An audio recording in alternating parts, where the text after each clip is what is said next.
Мария, Дева чистая, Пресвятая Богородице, радуйся, невесто не невестная, Царице Мати Деву, руно все покрывающее. Hoy nos acompaña nuevamente en el Tesoro de la Isla el padre Domingo Erckpan, que es doctor en Historia de la Iglesia, y vamos a continuar hablando con el padre Domingo. ¿Qué tal, padre? ¿Cómo le va? Acerca de un tema que es histórico, pero también es muy actual, y que es el tema de los íconos, ¿no? Desde el punto de historia. Sí. A ver, cuéntanos, padre, en primer lugar, terminemos con el tema, si le parece, del Islam. El Islam, sí, y muy importante porque Sí, con el siglo VIII tocaremos diversos grandes cambios en la situación de la Iglesia y del continente europeo, asiático y africano, que es donde justamente se impuso esta religión que proviene del desierto de Arabia, el Islam, y en un siglo de existencia ocupó el norte de África, una buena parte de la península ibérica, por un lado. Luego, Siria, el Irak actual, Persia, y se extendió incluso a la India, un poco entró al norte de la China, y finalmente Indonesia y el continente africano. Es impresionante cómo se propagó. Esto significó el fin de las misiones cristianas en esa zona, porque según el derecho islámico, los cristianos pueden subsistir bajo el dominio musulmán, pero no pueden hacer propaganda de su fe religiosa. Y así se acaban las misiones en toda esa zona. Por ejemplo, en el norte de África desaparece la fe cristiana, salvo en Egipto, los coptos, y luego en la península ibérica, ahí habrá lucha secular con los musulmanes que incluso atravesaron los Pirineos a lo que hoy es Francia, y allí fueron derrotados por el primer ministro del rey Franco, es decir, los francos tenían sus reyes, pero que resultaron más bien inútiles, pero su mayordomo, así llamado, que era el primer ministro, era el que, diríamos, llevaba la batuta. Y así Carlos, llamado luego, que recibió el apodo de martillo, dio la primera, fue el primer vencedor en las armas a los musulmanes. Campo de Poitiers, año 732. Los hizo volver otra vez detrás de los Pirineos a España actual.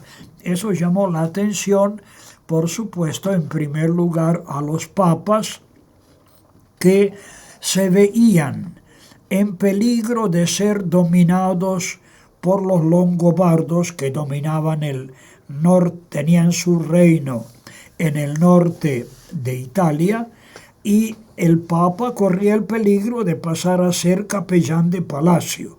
Pero vieron que había una potencia bárbara, como la llamaban en aquellos tiempos, que eran los francos, detrás de los Alpes al norte, que cuando era necesario vengan a ayudar al papado con las armas, por supuesto, y mientras tanto que se estén tranquilos allá a prudente distancia. Fue política astuta, muy bien planteada por los papas medievales. Y veremos luego cómo nace el Estado soberano de la Iglesia dentro de esta contextura política. Muy bien. Eso en cuanto al Islam conquistador. Y notemos que el Islam, los musulmanes, se portaron justamente al revés de los conquistadores españoles en América. Los españoles simplemente pasaron de largo o por encima la cultura de los indios, tanto el reino o imperio de los incas, los mayas que ya emigraron hacia el norte, al México, es decir, se internaron en México, los aztecas que tenían cierto avance, por supuesto, pero una religión sobre todo criminal, brutal. Bueno, pasaron por encima de todo esto, no vieron nada valioso, siendo que había cosas muy interesantes. En cambio, los musulmanes, por donde anduvieron, enseguida aceptaron lo que encontraron de los cristianos o incluso de los paganos.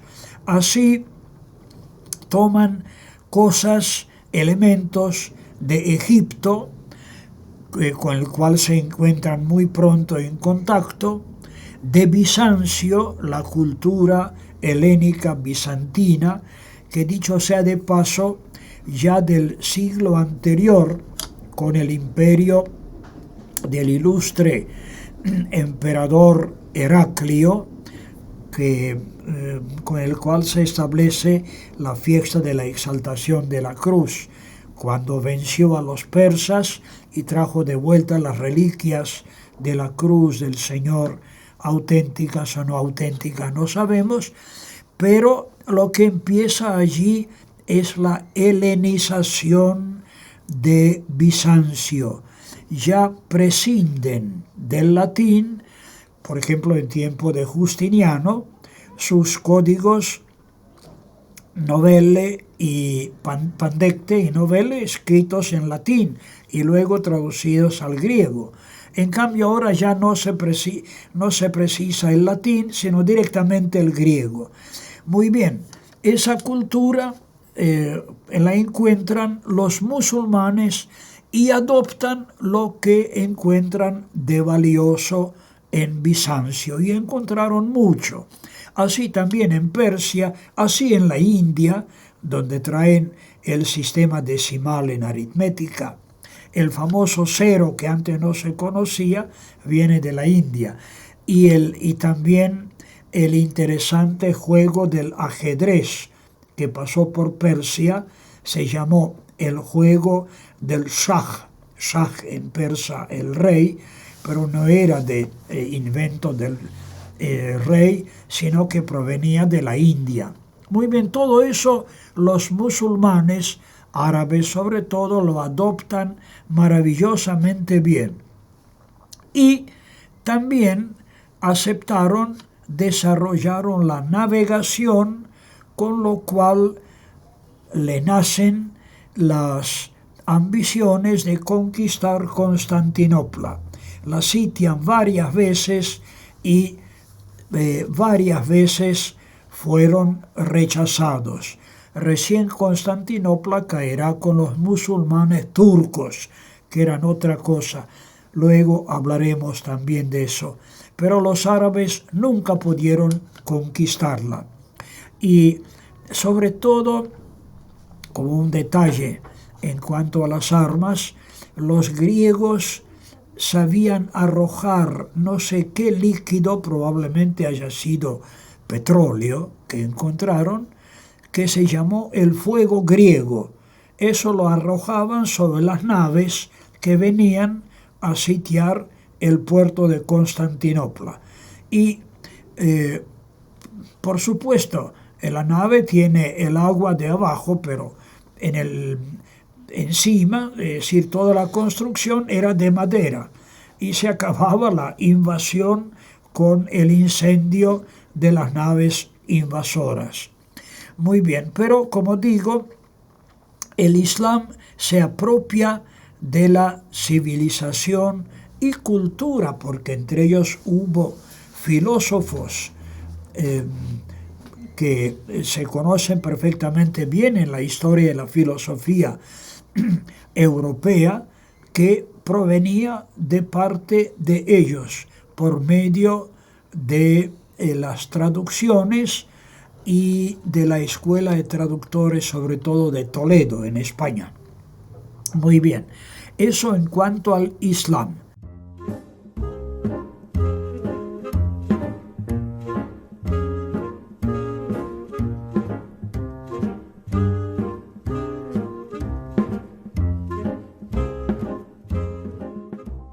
Antes de pasar a los cambios muy importantes en el occidente cristiano, nos quedamos o nos fijamos en el oriente, concretamente en todo lo que era el patriarcado ortodoxo de Constantinopla y los demás de Antioquía, de Alejandría y Jerusalén, que seguían a Constantinopla.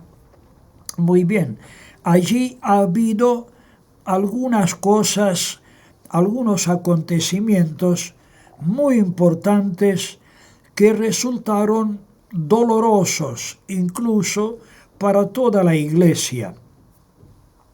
Notamos aquí la presencia de un ministro del califa de Damasco, Juan de Damasco, así pasó a la historia de la Iglesia, que cumplió muy bien su periodo de ministro y finalmente quedó libre de obligaciones, no se dedicó a ninguna vida, digamos, fastuosa o rica, sino que se recluyó en un monasterio cerca de Jerusalén y allí trabajó escribiendo, estudiando, reflexionando como cristiano piadoso y como teólogo, y escribió su monumental historia, su monumental libro,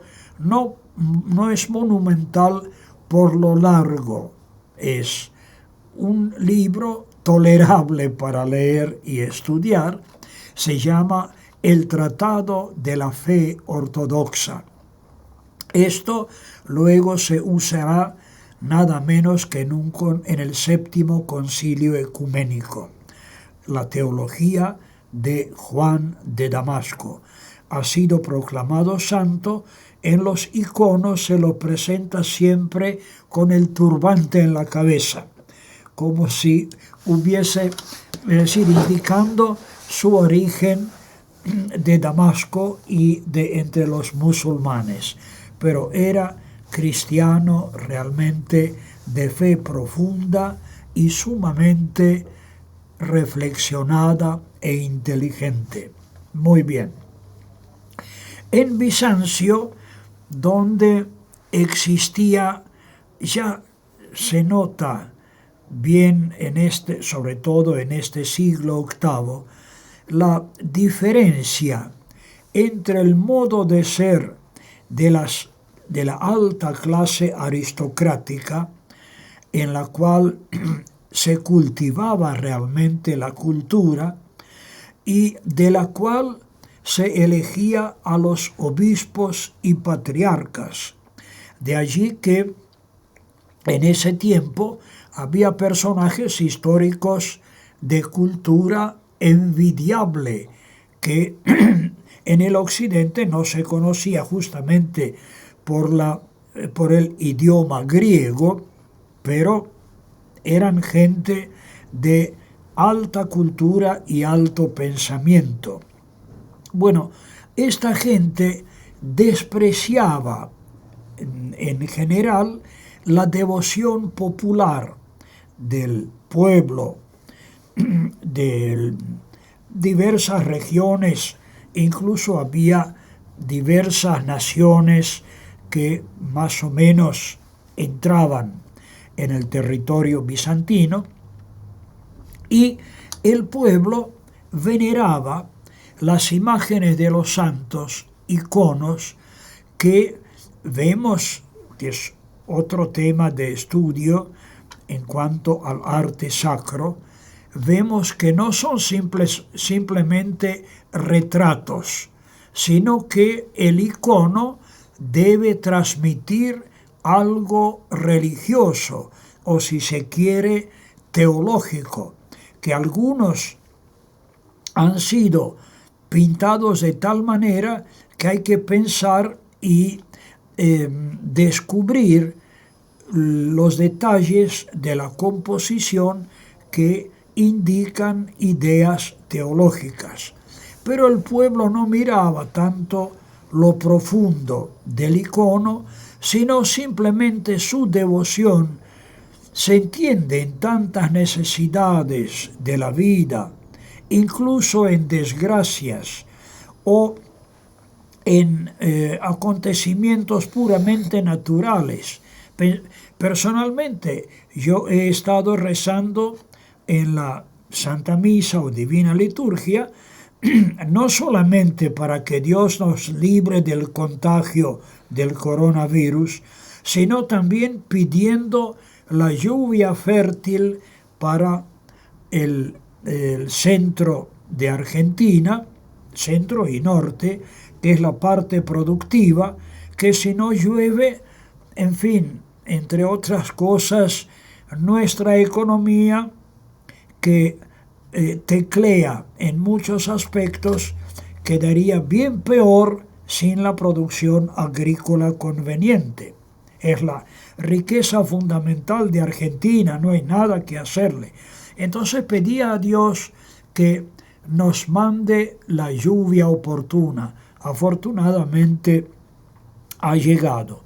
Muy bien, pero en el pueblo común muchas veces no se conoce algo más profundo que simplemente la invocación o advocación de Dios para que nos ayude en tantas circunstancias.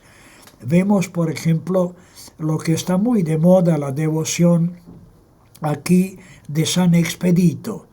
Tantas veces lo conocemos que en las iglesias que tiene alguna imagen del soldado mártir Expedito, la gente entra el día entero, circula por la iglesia y debido a la muchedumbre no hay posibilidades de quedarse un rato rezando, sino simplemente de alguna oración y de tocar la imagen del santo, pidiendo la infinitud de necesidades que tenemos, en fin, que la vida común tiene.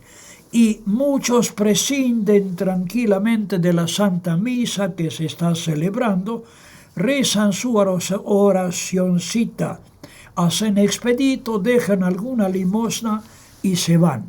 Bueno, eso es religión popular que no hay que despreciar, pero que debería ser más profunda y más seria.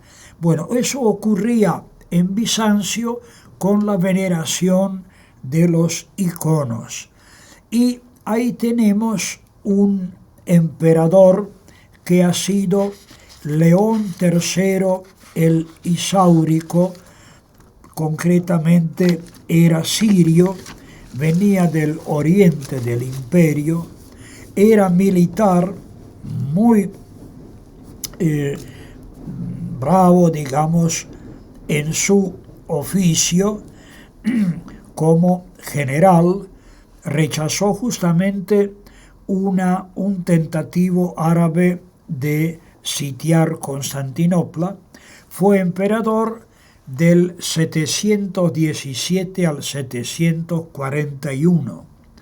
Y él venía del oriente del imperio, pero allí tuvo ocasión de enriquecerse con la cultura helénica, por ejemplo en Edesa, sobre el Éufrates, Seleucia, Ctesifón, otra ciudad, también con un fuerte núcleo intelectual, Antioquía de Siria y algunos otros lugares menos importantes, pero con cultura helénica.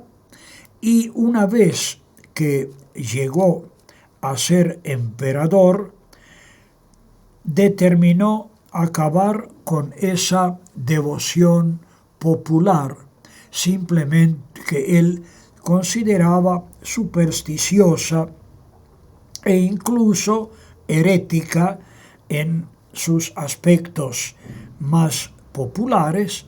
Entonces, para que la fe cristiana, en la cual él estaba bien convencido, para que sea más seria y más profunda, había que acabar con esas supersticiones. Y decretó la prohibición de venerar los iconos. Decía que los dos iconos, icon en griego quiere decir imagen, los dos iconos legítimos que pueden y deben ser venerados son la Santa Cruz de Cristo y la Divina Eucaristía, es decir, la presencia de Cristo en el pan y el vino. Son las dos imágenes que pueden y deben ser veneradas. Lo demás es todo superfluo e incluso superstición.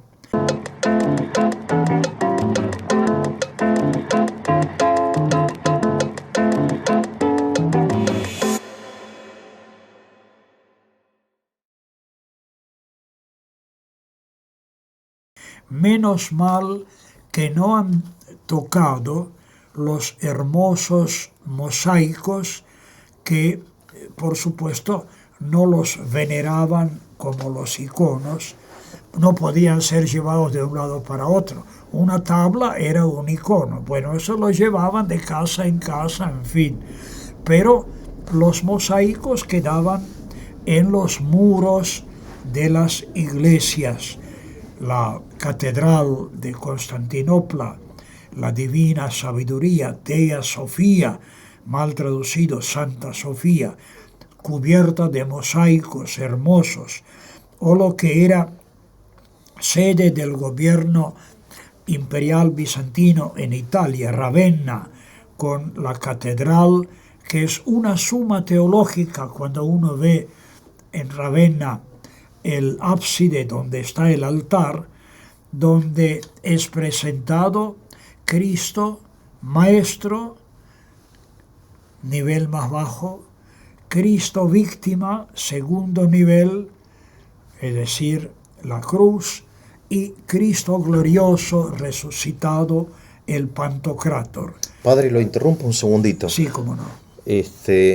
Bien, entonces ahora nos centramos en un tema teológico, entiendo, y práctico también, devocional, sí, pero teológico, que es el tema de las imágenes, de la veneración de las imágenes, que creo que es un tema muy actual, porque los evangélicos, los protestantes, precisamente, digamos, hacen su crítica a la Iglesia Católica por el uso de las imágenes, como que el uso de las imágenes, como decía este emperador, ¿cómo era este emperador? El León III. León III iba en contra de la superstición. Pero que, porque la Biblia, digamos, no habla de las imágenes. O sea, mejor dicho, habla de que no se puede hacer imágenes. El Antiguo Testamento lo prohíbe. Ajá, entonces, por peligro de idolatría. Sí. Él no usó tanto el Antiguo Testamento, Sí. sino la práctica que él encontraba. Había como un abuso de las Claro, imágenes. el abuso de la veneración de las imágenes todavía se encuentra hoy en el Oriente cristiano. Hay gente que tiene las imágenes sobre toda devoción, Sí, pero justamente la cruz de Cristo, es decir, todo lo que significa la redención, claro. y la Eucaristía, que debe ser el centro de la religiosidad cristiana, para muchos no es tan observado. Claro, es decir, como el ejemplo que usted puso de San Expedito, que la gente en lugar de adorar a la Eucaristía o no sé, de detenerse a meditar sobre la palabra de Dios, va a la imagen del santo y le pide algo, algún bien material, Sí, que está bien, que digamos, tiene derecho, trabajo sí, hay o tantas salud, cosas, obviamente. sí. Todos tenemos necesidades materiales. Es decir, este emperador entonces va en contra del abuso, pero Exactamente. después termina prohibiendo el uso. Sí, Se sí, le va la mano, digamos, sí, se un le va la poco. mano, Ah, justamente. bueno, padre, continúe, es muy interesante, por favor. Sí, hubo una anécdota allí con la cual empezó la pelea, cuando él decretó la prohibición y mandó a un empleado del palacio a que derribe la imagen del Pantocrátor sobre la puerta principal. Pantocrátor es el Cristo, es como el que Cristo, está detrás suyo ahora, el que está detrás, ¿no? sí, El Cristo el glorioso, Señor Cristo de todas las resucitado. cosas. Muy hermoso. Sí, Ese es un ícono ruso. sí, sí, Creo sí. que es de Andrei Rublev, Puede me ser. parece, sí. Rubió fue excelente Excelente pintor. ese pintor. Y el empleado empezó con el martillo a sacar el mosaico. Sí, Estaba sobre una escalera y derrumbaba eso.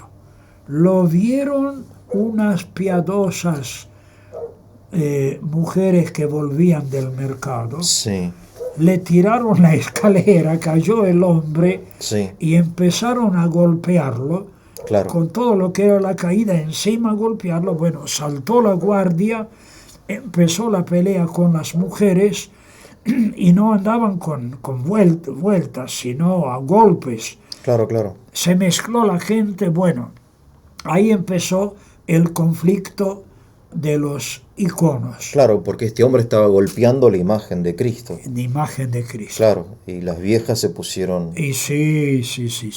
Digo, De parte se entiende, sí. de la veneración de las imágenes estaba el pueblo común y los monjes, Claro, que el monacato estaba muy extendido en Bizancio y muchos de ellos, monjes mayormente, eran gente sin cultura especial, prácticamente ignorantes. Algunos sí eran estudiosos, gente como Juan de Damasco, que se retira a un monasterio. claro. Esa es una enciclopedia ambulante. Sí, extraordinario, sí. Pero otros, en cambio, nada de eso.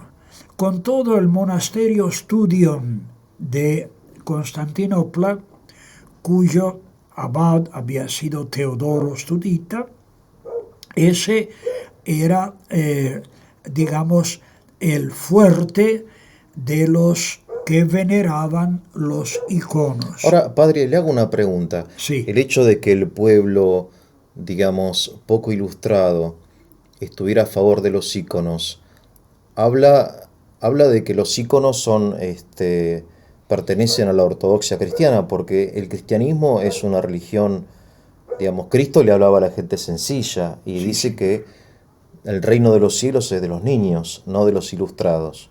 Quizá la ilustración, toda esa aparente cultura nos aparta de la espontaneidad, no sé. ¿Entiende lo que quiero decir? Sí. Y esto ya lo tenían en la mente muchos monjes, porque iban al Porque otro Lutero extremo. también era un ilustrado, Lutero. Sí, Y señor. bueno, qué sé yo. Y había muchos monjes que tomaban esa actitud del famoso Tertuliano del siglo III, Sí, claro, sí, sí. que decía que no hace falta leer libros, basta la Sagrada Escritura. Claro, Y esta gente, muchos monjes decían, ¿para qué? Todo eso es vanidad, toda esa filosofía, Claro. esas cosas. La Sagrada Escritura. claro.